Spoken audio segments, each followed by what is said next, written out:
Raggedy Ann learns a lesson. One day the dolls were left all to themselves. Their little mistress had placed them all around the room and told them to be nice children while she was away. And there they sat, and never even so much as wiggled a finger until their mistress had left the room. Then the soldier Dolly turned his head and solemnly winked at Raggedy Ann. And when the front gate clicked and the dollies knew they were alone in the house, they all scrambled to their feet. "Now let's have a good time," cried the tin soldier. "Let's all go in search of something to eat." "Yes, let's all go in search of something to eat," cried all the other dollies. "When Mistress had me out playing with her this morning," said Raggedy Ann, "she carried me by a door near the back of the house, and I smelled something which smelled as if it would taste delicious." "Then you lead the way, Raggedy Ann," cried the French dolly. "I think it would be a good plan to elect Raggedy Ann as our leader on this expedition," said the Indian doll. At this, all the other dolls clapped their hands together and shouted, "Hurrah! Raggedy Ann will be our leader!" So Raggedy Ann, very proud indeed to have the confidence and love of all the other dollies, said that she would be very glad to be their leader. "Follow me!" she cried as her wobbly legs carried her across the floor at a lively pace. The other dollies followed, racing about the house until they came to the pantry door. "This is the place!" cried Raggedy Ann, and sure enough, all the dollies smelled something that they knew must be very good to eat. But none of the dollies was tall enough to open the door, and although they pushed and pulled with all their might, the door remained tightly closed. "Get inside!" cried all the dolls. The dollies were talking and pulling and pushing, and every once in a while one would fall over, and the others would step on her in their efforts to open the door. Finally, Raggedy Ann drew away from the others and sat down on the floor. When the other dollies discovered Raggedy Ann sitting there, running her rag hands through her yarn hair, they knew she was thinking. "Shh, shh," they said to each other, and quietly went over near Raggedy Ann and sat down in front of her. "There must be a way to get inside," said Raggedy Ann. "Raggedy says there must be a way to... I can't seem to think clearly today," said Raggedy Ann. "It feels as if my head were ripped." At this, the French doll ran to Raggedy Ann and took off her bonnet. "Yes, there is a rip in your head, Raggedy," she said, and pulled a pin from her skirt and pinned up Raggedy's head. "It's not a very neat job, for I got some puckers in it," she said.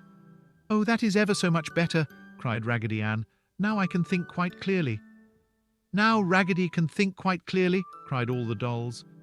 "My thoughts must have leaked out the rip before," said Raggedy Ann. "They must have leaked out before, dear Raggedy," cried all the other dolls. "Now that I can think so clearly," said Raggedy Ann, "I think the door must be locked, and to get in we must unlock it." "That will be easy," said the Dutch doll, who says "Mama" when he is tipped backward and forward, "for we will have the brave tin soldier shoot the key out of the lock." "I can easily do that," cried the tin soldier as he raised his gun. "Oh, Raggedy Ann," cried the French dolly, "please do not let him shoot." "No," said Raggedy Ann, "we must think of a quieter way."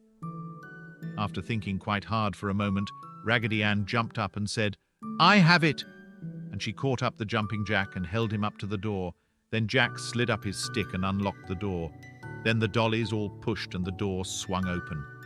My, such a scramble! The dolls piled over one another in their desire to be the first at the goodies. They swarmed upon the pantry shelves and in their eagerness spilled a pitcher of cream which ran all over the French dolly's dress. The Indian doll found some cornbread, and dipping it in the molasses he sat down for a good feast. A jar of raspberry jam was overturned, and the dollies ate of this until their faces were all purple. The tin soldier fell from the shelf 3 times and bent one of his tin legs, but he scrambled right back up again. Never had the dolls had so much fun and excitement, and they had all eaten their fill when they heard the click of the front gate.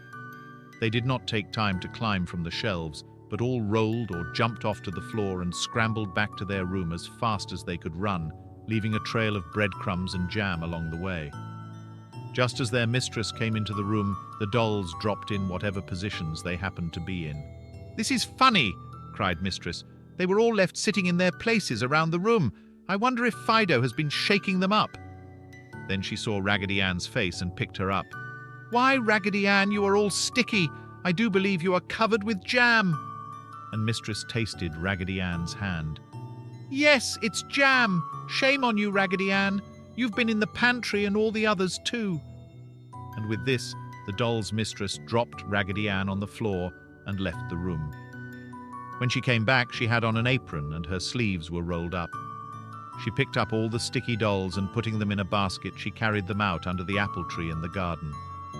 There she had placed her little tub and wringer, and she took the dolls one at a time and scrubbed them with a scrubbing brush and soused them up and down and this way and that in the soap suds until they were clean.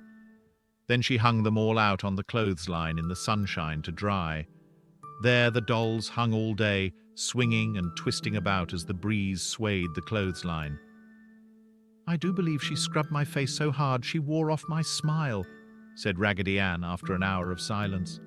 "No, it is still there," said the tin soldier as the wind twisted him around so he could see Raggedy. "But I do believe my arms will never work without squeaking, they feel so rusted," he added.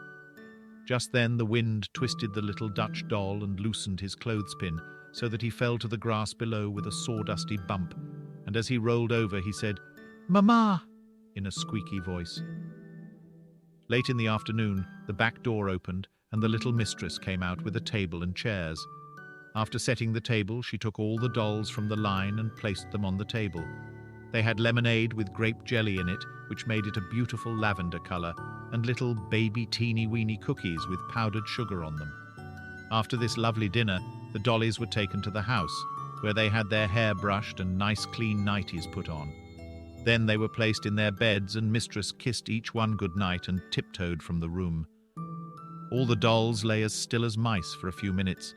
Then Raggedy Ann raised up on her cotton-stuffed elbows and said, "I have been thinking." "Shh," said all the other dollies. "Raggedy has been thinking." "Yes," said Raggedy Ann, "I have been thinking. Our mistress gave us the nice dinner out under the trees to teach us a lesson.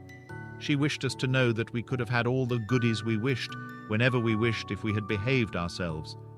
And our lesson was that we must never take without asking what we could always have for the asking.